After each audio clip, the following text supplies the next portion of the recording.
It's Christmas Eve in 2022, and Dan, a former sergeant currently working as a teacher, is supposed to be helping his wife Emmy and his daughter Murray with the party. Instead, he's on the phone trying to apply for his dream job at a lab, but unfortunately his application is rejected. After throwing a disappointed tantrum outside, Dan joins his daughter on the couch and reminds her to do what nobody else is willing to do. The family then watches an important soccer match, but the game is suddenly interrupted when a glowing cloud of smoke and electricity appears on the field and people start coming out of it. These people look like soldiers and they're led by Lieutenant Hart, who informs everyone that they come from the year 2051. An alien species known as the White Spikes have invaded Earth and most of humanity has been wiped out, so these soldiers are here to ask for people to travel to the future with them and help them fight the war. As months pass, countries all over the world send as many soldiers as they can, but it seems it's never enough. The future keeps asking for more people, and only a quarter of those who go come back. When they run out of trained soldiers, the government begins drafting civilians to join the fight. This causes riots on the streets because many people believe they shouldn't be sent to a war that doesn't affect them. Dan continues to work as a teacher, but his students don't seem too interested in what he has to teach because they don't see the point if they'll be dying anyway. The only exception is Martin, who is obsessed with volcanoes and always wants to talk about them all the time. At that moment Dan receives an important message on his phone. He's been drafted. Dan goes to the military facility and he's put through some tests that confirm he'll be able to join the fight because he'll be dead in 7 years. Suddenly Dan feels a painful sensation on his arm and discovers they've put a metal device on his arm. He's informed that the device will keep track of him in the future.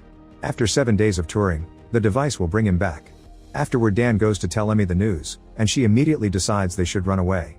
Dan points out he can't get rid of a government tracker, so Emmy begs him to talk to his dad, who Dan hasn't seen since he was abandoned as a kid. Putting pride aside for the sake of his family, Dan goes to see his father James to ask for his help. But James thinks Dan was sent by the government to spy on him and an argument ensues. In the end, Dan has to leave with the device still attached to his arm. He returns home to give his family the bad news, but he also promises he'll be back. The next day, Dan goes to the training facility, where he befriends a scientist named Charlie and a fighter called Dorian, who is going back for his third draft. They receive basic training, which includes shooting and first aid, before they're given a full explanation of how the time travel technology works. The time link is similar to two rafts on a moving river, and a river can only move between those 2 points. That's why they can only travel between 2022 and 2051, those are the fixed points and they can't choose something right before the war. Sometime later, the trainees are resting in the barracks when suddenly the alarm begins ringing. It's time for them to leave. The trainees are confused because they were supposed to have 7 days of training, but they're told the future can't simply choose when they need help. Once everyone has gathered, the time link is activated and a cloud like it appeared during the soccer match begins absorbing them into the future. They're supposed to be going to Miami Beach, but in the control room, something goes wrong with the output coordinates. The group appears in the sky right above the city and falls on top of a building, which causes many of them to instantly die.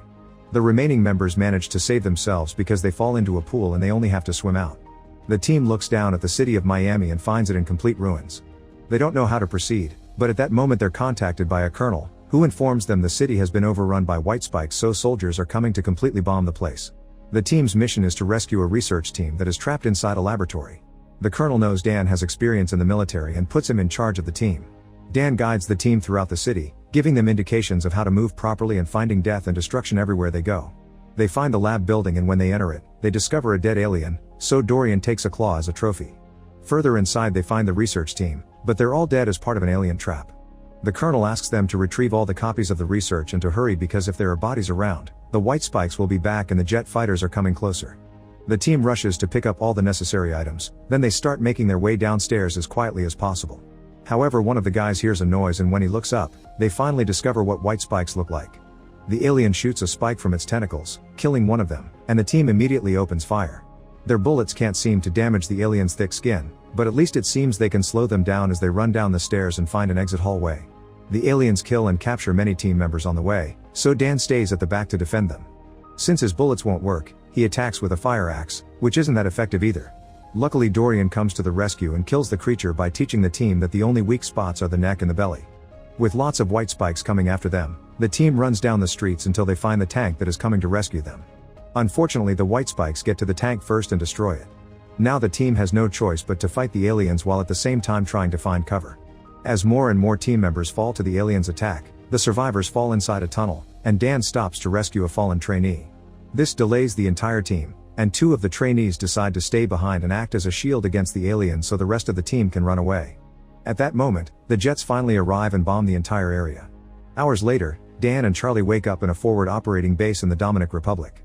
They find Dorian, who informs them the rest of the team is dead and scolds Dan for having stopped to help a fallen person which put in danger anybody else. Dorian admits he suffers from cancer, and he's learned that he's the one that gets to decide when he dies. Their talk is interrupted when Dan is requested to see the colonel. When he hears another soldier refer to her by her surname, Dan is shocked to realize this is an older Murray. She grew up to be a scientist, and she's the lead researcher in the Air Force, which she created herself. Murray explains she didn't bring Dan to see her father again, she actually needs his help with something. In fact, she acts all cold and professional around him. Then she proceeds to show him the recording of a different looking white spike. All the aliens they fought in the city were males, and this one is female. She's more aggressive and much rarer, she also nests underground. The male white spikes will die to defend her because it seems all they care about is the survival of their species. The bombs the military use have a toxin Murray created, and so far it's been killing the male white spikes without issues. However, the female alien survived that toxin, so Murray needs Dan to join the extraction team and capture a female white spike to be studied. Hopefully they can develop a stronger toxin that will kill the alien's main source of reproduction.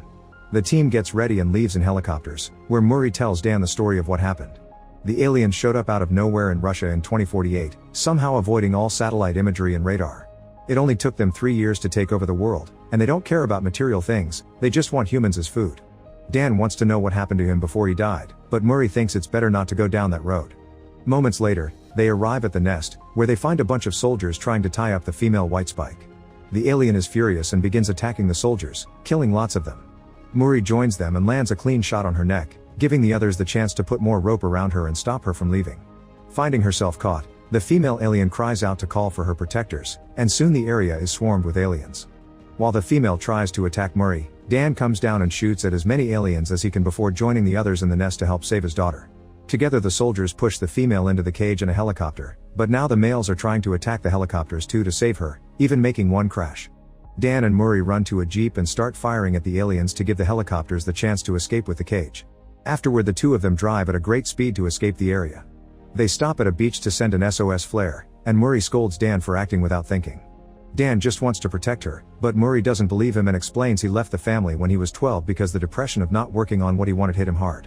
When she was 16, Dan was in a car accident, and Murray was at the hospital when he died. Murray is hurt by all this, and Dan has no words because he can't believe he became like his father. Suddenly he realizes he may understand James when he said that the war left him in a dark place mentally. The female white spike is taken to a fortified offshore oil platform, where the time machine is kept. She's chained and given a huge amount of sedatives every hour. Dan and Murray work together on analyzing the alien's DNA and trying to discover how she stops the toxin from killing her. It's a lot of work that takes them many days, but it also allows them to bond again and chat in a more friendly way while they share meals. The night before Dan has to leave, he tells Murray that he's proud of her and that her mother would have been proud too. Dan tries to tell Murray she needs to rest and to give him more to do since he's supposed to be here to help after all.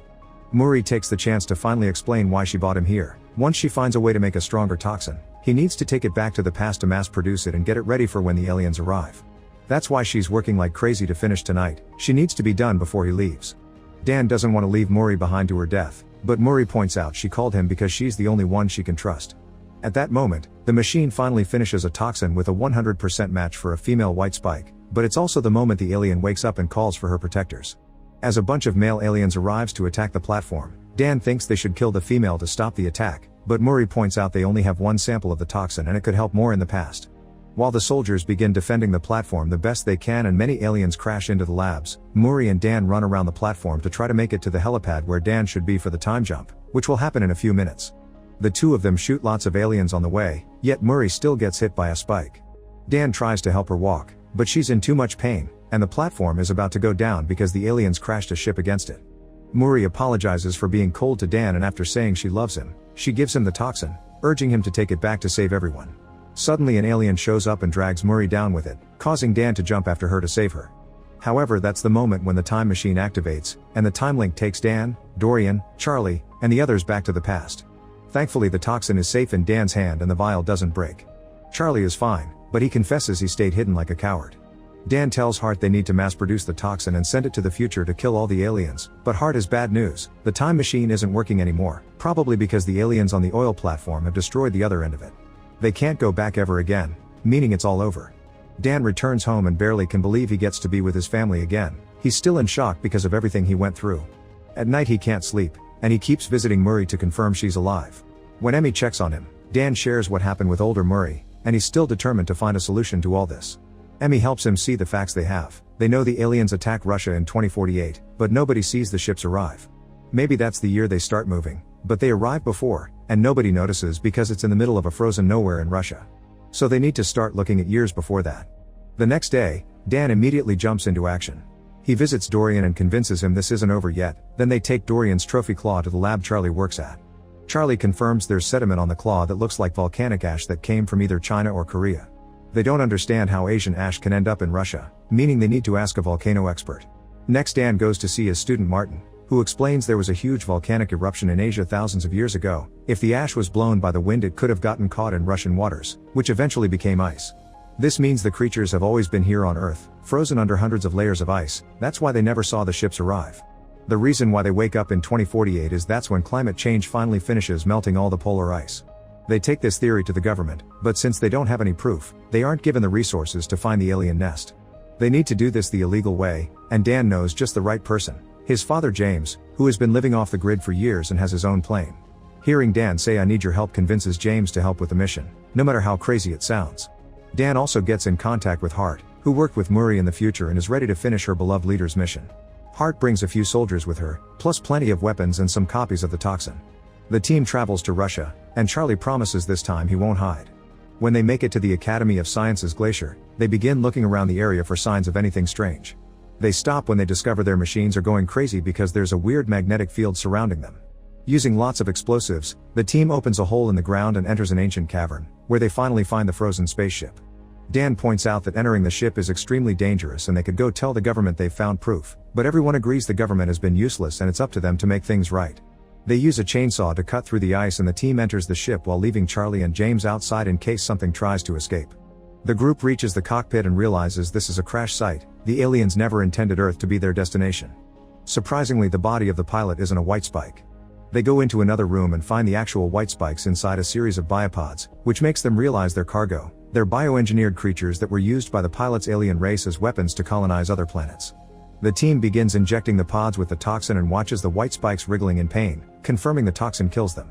However, their cries also wake up the aliens that haven't been injected yet, causing them to break their pods and attack. The team shoots as many as they can, but some of them manage to escape. Dorian points out they have no choice but to blow up the ship, so he gives Dan his claw and accepts to stay behind to activate the bomb once everyone is out. James begins shooting at the aliens that escape, but Charlie's weapon gets stuck and he begins killing the creatures with a chainsaw. Dan makes it outside and warns them to run away while Hart and the others are swarmed by a huge colony of aliens. Not being able to wait anymore, Dorian makes the bomb explode, bringing everyone creature down with him and dying on his terms like he wanted. Dan, Charlie, and James get out of the cavern before the explosion hits them, but James explains he saw an alien with a red belly escape. Dan realizes that's the female, so they split up to go after her. The Queen finds one of them and attacks, but it turns out it's a snowman covered in clothes that James put up as a trap. When the Queen goes after him instead, Dan shows up to hit her with his snowmobile. Then father and son being shooting together until they push the Queen off the edge of the cliff. They know she isn't dead yet though and get ready for her return. When the Queen attacks again, she pushes them to separate them, then shoots a spike at Dan before going after him. Dan uses that same spike to stab her mouth and James uses the chance to hit her with an axe, leaving her blind. The Queen begins thrashing around in desperation and Dan takes the chance to inject the toxin into her leg. However, the Queen removes that leg so the toxin can't spread in her body. When the Queen tries to go after Dan, he gets a grenade ready to bring her down with him. But at that moment, James raises his wounded hand to make the alien smell his blood and go after him instead. Dan refuses to lose his father after they reunited, so he jumps on the Queen and slices her neck with Dorian's claw. After hitting her a few more times, he takes out the last vial of toxin and inserts it in her mouth before kicking her down the cliff again. The Queen crashes against a big rock and finally dies. The next day, newscasts all over the world report an explosion in Russia that killed a bunch of aliens, and the government tries to take credit for it. Dan returns home and reunites with his family, finally allowing James to meet his granddaughter. Now they can all work together for a better future. Make sure to subscribe and turn on notifications so you can watch more videos like this. Thanks for watching.